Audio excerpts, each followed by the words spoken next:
My fiancée said, "Let's take a short break to clear our heads." I said, "Sounds fair." That night, I sent screenshots of her break activities to her dad and requested a refund from the wedding planner. 2 days later, she showed up at my door crying, only to see a for sale sign in the yard.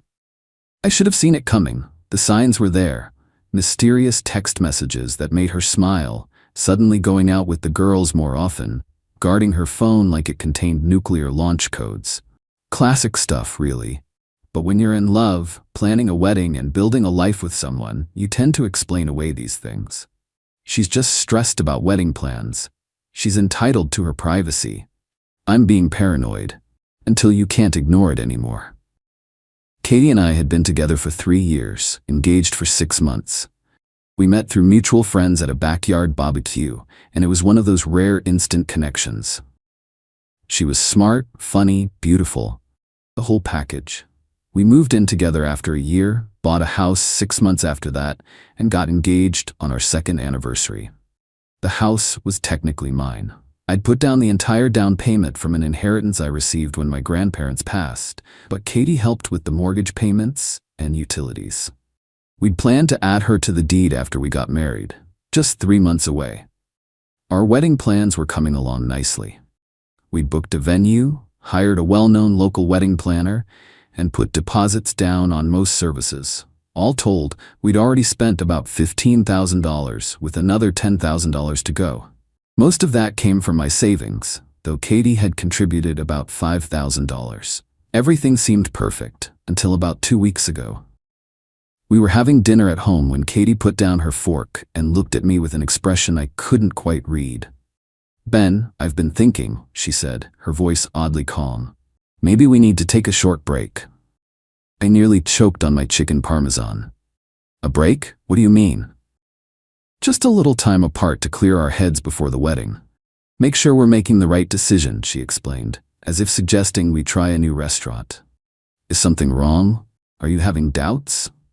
I asked, my stomach tightening. No, she insisted. "I just think some space would be healthy. The wedding planning is stressful, and I feel like we're both a bit on edge lately."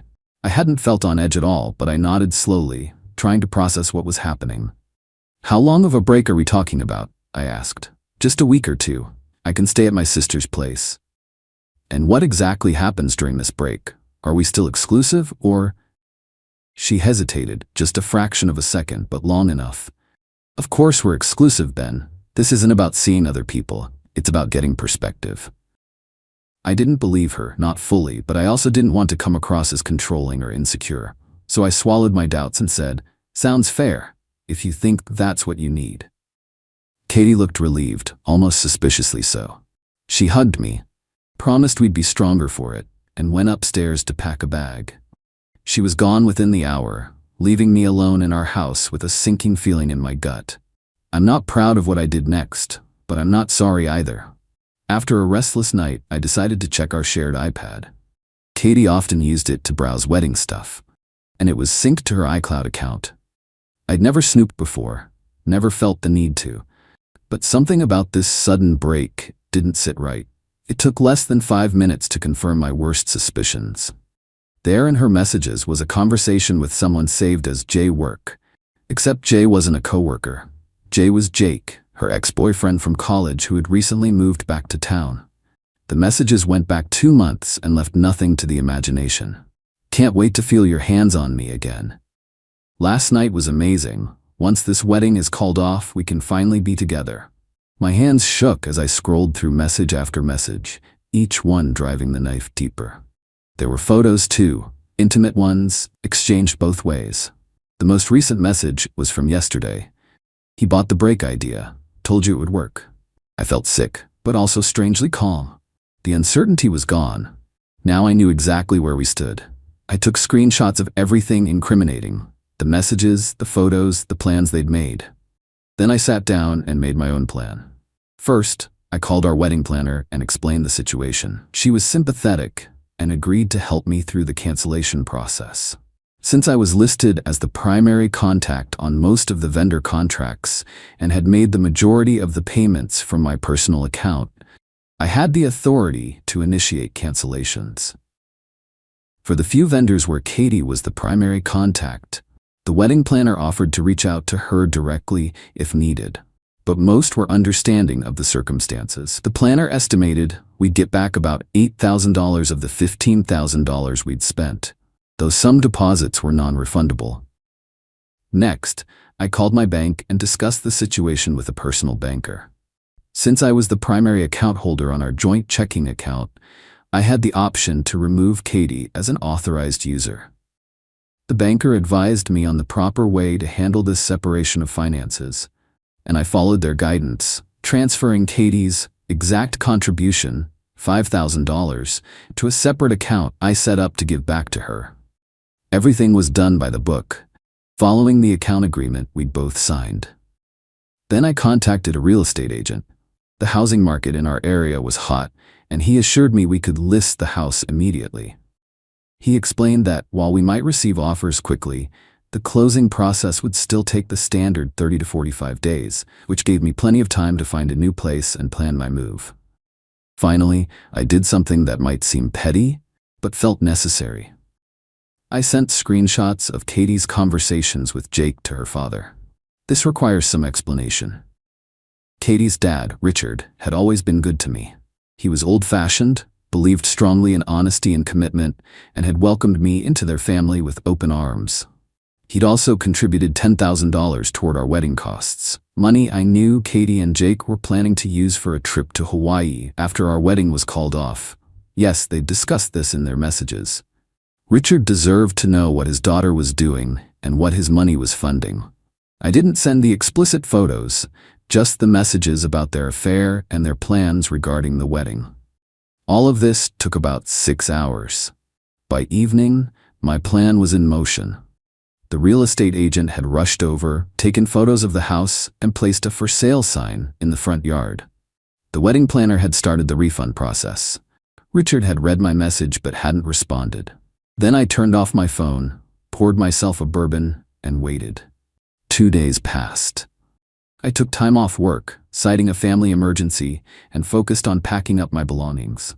The house had been officially listed, and we'd already received 3 showing requests and 1 verbal offer above asking price. Around 6 p.m. on the second day, the doorbell rang. I knew who it would be before I opened the door. Katie stood on the porch, eyes red and puffy from crying.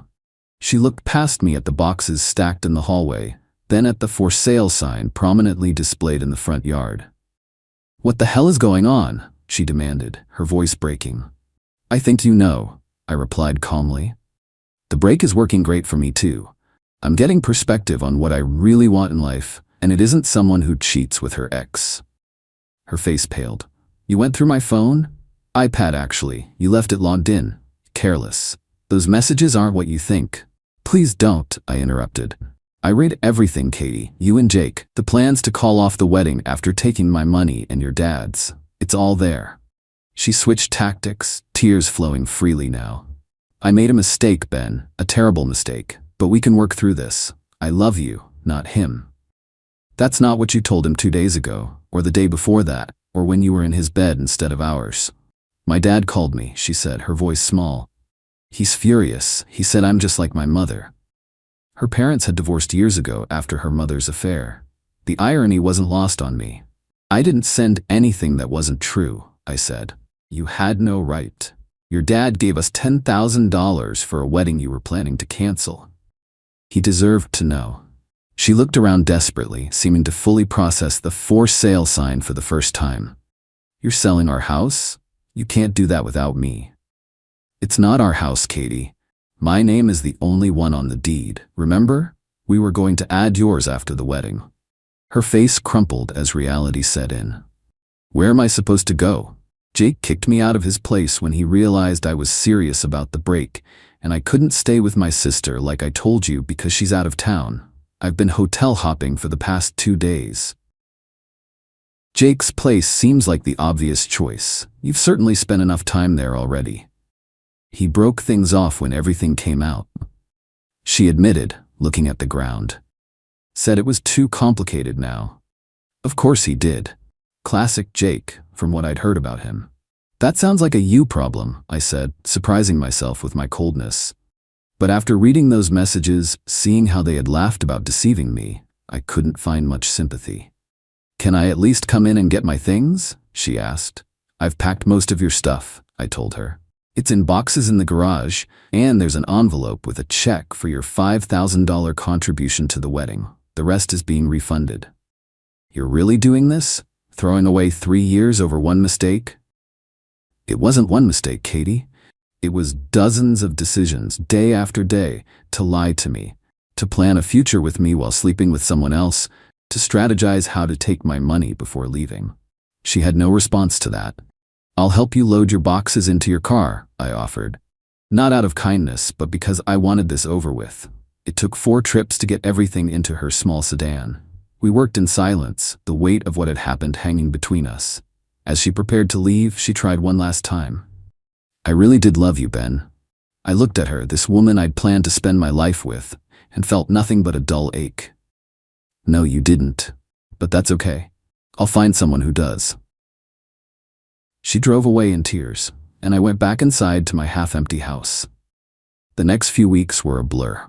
The house received multiple offers, and we accepted one that was $50,000 above asking price. As expected, the closing process took about 40 days, giving me plenty of time to find a smaller place closer to my job and plan my move carefully. The substantial profit from the house sale made it possible for me to return Richard's $10,000 and cover Katie's $5,000 contribution, even after accounting for the non-refundable wedding deposits. "You're a good man, Ben," Richard told me when we met for lunch. "I'm sorry my daughter couldn't see that." Through mutual friends, I heard that Katie had moved in with a college roommate and was taking time for herself. Our social circle had largely split along expected lines. Her closest friends stood by her, while others distanced themselves from both of us, uncomfortable with taking sides.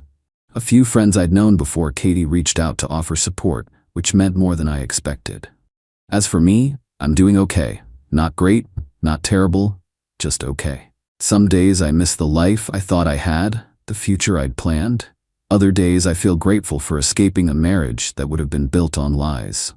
The strangest part was how quickly I acted once I knew the truth. No long nights of soul-searching, no desperate attempts to save the relationship, just a clear, cold certainty that it was over, followed by practical steps to disentangle our lives. Maybe some part of me had been preparing for this all along. Friends have asked if I regret sending those screenshots to her father. I don't. Richard had been about to take out a loan to contribute even more to the wedding, believing he was helping his daughter start a happy marriage. He deserved the truth, painful as it was. 6 months have passed now. I'm dating again, cautiously. The new house feels like home. I've picked up old hobbies I'd neglected and reconnected with friends I hadn't seen enough of during my relationship with Katie. Last week, I ran into her at a coffee shop. It was awkward, as you'd expect, but civil. She looks thinner, older somehow. She told me she's in therapy, learning why she sabotages good things in her life. I wished her well, and I meant it. Sometimes I wonder if I could have done things differently, been more understanding, tried to work through the betrayal. But then I remember those messages, the calculated deception, the complete lack of respect for me and our relationship. You can forgive a mistake, a moment of weakness, a lapse in judgment. These are human failings we can all understand. But you can't build a life with someone who sees you as an obstacle to their happiness, a stepping stone to be used and discarded. Some breaks can't be fixed. Some perspectives once gained can't be unseen. And some endings, painful as they are exactly what we need to find a new beginning. Update. 1 year later. It's been exactly 1 year since I found those messages. And since several people have asked for an update, here it is. The new house has become a true home. It's smaller than the one Katie and I shared, but it's entirely mine, filled with things that bring me joy rather than reminders of betrayal. I've painted every room, built a deck in the backyard, and adopted a dog, a goofy rescue mutt named Cooper, who's currently snoring on the couch beside me. Career-wise, things have taken an unexpected but welcome turn. The company I work for was acquired by a larger firm, and in the restructuring, I was offered a promotion. I'm now managing a team of 6 and earning significantly more than before. The timing couldn't have been better, as it gave me a new focus during a difficult period. As for Katie, I've kept my distance, but news travels in our social circle. After her brief stay with her college roommate, she moved back in with her parents, something I know must have been humbling for her, especially given her father's awareness of the situation. From what I've heard, she's still in therapy and has remained single, turning down Jake when he eventually circled back. Shocking, I know. Richard and I still meet for lunch occasionally. He's become something of a mentor to me, which might seem strange given the circumstances, but he's a wise man who's been through his own share of betrayals. We can't control what happens to us, he told me recently, only how we respond. Coming from anyone else, it might have sounded like a greeting card platitude, but from him, it carried weight. The wedding planner who helped me cancel everything has become a friend. She recently asked if I'd be comfortable with her using my story, anonymously, in a talk she gives to industry professionals about handling cancellations with grace. I agreed, somewhat amused that my personal disaster might help others navigate similar situations. Dating has been interesting. I was upfront about my experience with the first few women I went out with, but I quickly realized I was leading with my trauma, defining myself by what had happened rather than who I am. Now I save that conversation for when there's actual potential for a relationship. Speaking of which, I've been seeing someone for about 3 months now.